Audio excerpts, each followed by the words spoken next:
നമസ്കാരം. മലയാള ജാലകത്തിലേക്ക് സ്വാഗതം. ഇന്ന് പരിചയപ്പെടുന്നത് വിമർശന സാഹിത്യത്തിലെ ചില കൃതികളാണ്. ആദ്യത്തേത് കലയിലെ സ്വാതന്ത്ര്യം.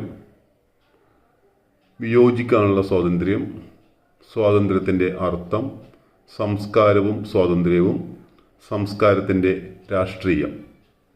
പേരിൽ ചില സാമ്യങ്ങളൊക്കെ തോന്നുന്ന കൃതികളാണ്. ഇതെല്ലാം ആരുടെ കൃതികളാണെന്ന് നോക്കാം.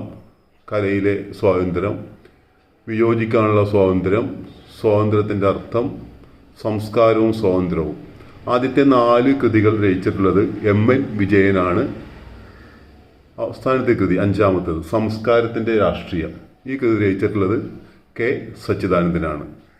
കലയിലെ സ്വാതന്ത്ര്യം, വിയോജിക്കാനുള്ള സ്വാതന്ത്ര്യം, സ്വാതന്ത്ര്യത്തിൻ്റെ അർത്ഥം, സംസ്കാരവും സ്വാതന്ത്ര്യവും, 4 കൃതികൾ എം.എൻ. വിജയൻ. സംസ്കാരത്തിൻ്റെ രാഷ്ട്രീയം എന്ന കൃതി രചിച്ചിട്ടുള്ളത് കെ. സച്ചിദാനന്ദൻ. നന്ദി.